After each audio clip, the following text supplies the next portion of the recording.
Star Trek returning to the cinema? Is there a plan, and what are the practical problems to getting Star Trek back to the big screen? Welcome back to SciTrek, your sci-fi TV and movie channel.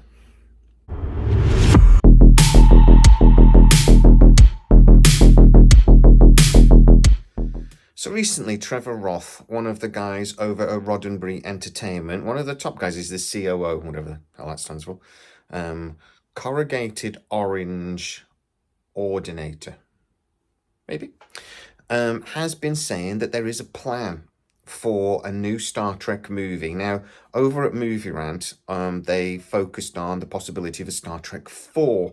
He didn't actually seem to specifically say Star Trek 4, Chris Pine, J.J. Abrams Trek. What he said was Star Trek at the cinema. He said there was a plan in place and that there's been practical problems why we haven't got this yet, but that there is a real confidence that we're going to get another Star Trek movie on the big screen. Now, as you know, if you're a regular SciTrekker, I am actually a big fan of the Star Trek J.J. Abrams movies. I actually do like them. But I don't consider them Star Trek. I consider them Star Trek adjacent. You know, it's the names, it's the ship, it's the designs-ish to a point. But it's not really Star Trek. Now, do I want a Star Trek 4 movie with Chris Pine and the rest of the crew?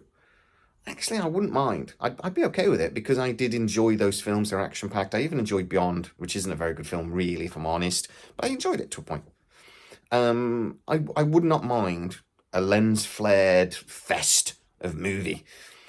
But I would prefer they did something else. Now, that is going to put me into discussing what are the practical problems that Mr. Roth here was talking about.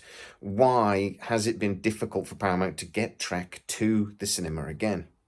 Well, there are a couple of practical problems. One is finances.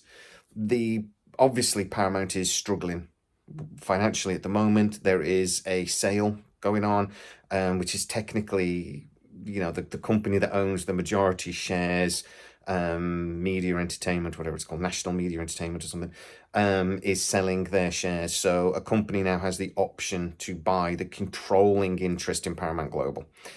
Paramount, though, has been struggling financially for a while, and they are desperately trying to cut costs. There's been a lot of redundancies, and actually a lot of budgets for movies and projects are being cut dramatically, including Star Trek, which have had nearly a third knocked off their budget for the new Academy series, which is going in pre-production at the moment.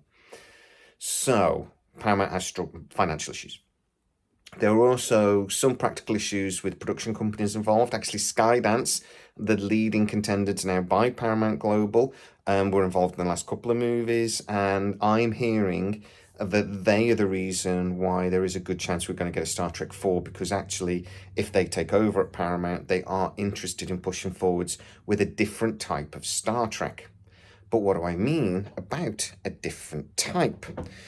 Well, the other big practical problem that Paramount have had with Star Trek in the last few years is that not everybody over at Paramount likes the way Star Trek has been going. There are executives, high-up executives, proper executives, people that are actually in charge, that are not massively overly excited about the way Secret Hideout has done Star Trek in the last few years. The argument being, it's overly complicated, there's too many different timelines going on, and in the case of the movies as well, there's a completely different cinematic universe going on. They would prefer a much more simplified, unified Star Trek. One, maybe two timelines. The universe of the movies should exist within the same universe as the TV series, and that basically a simplified, easier to understand for the casual viewer Star Trek would make far more sense for the franchise. Now, these people have been pushing for this for a while and have already had some influence. It's one of the reasons why things like Strange New Worlds changed from, Discovery. It's one of the reasons why Discovery's changed a little bit. They are looking at things like Lower Decks and going, look, that's the universe that people want us to be existing in, not Discovery, even Strange New Worlds potentially, even though Strange New Worlds is successful enough and interesting enough that I think that will continue regardless of what happens with Star Trek in the next 5 years. I've been told repeatedly there is actually a 5 to 10 year plan for Star Trek, but the problem is the people that are currently in charge of Star Trek might not be in 12 months, and they're very aware of that. There is this plan for a Star Trek Studios to be created. I'm being told that was more when Warner Brothers were seriously talking about taking over at Paramount, that this Star Trek Studios was really being driven up towards. They were seriously making early plans towards doing that. I'm being told that Skydance may actually steal that idea and push on with that themselves, but it won't happen as quickly as it would have done if Warner Brothers had took over. I'm actually being told Warner Brothers would seriously gearing up to the point that they might have already actually pulled the trigger and might have already begun the merger by now if they'd have pushed ahead with it, but other companies stepped in and Warner Brothers were priced out of the deal. So, this Star Trek 4 movie has two big practical problems, and obviously a big third one being that the new owners, we don't know who they are.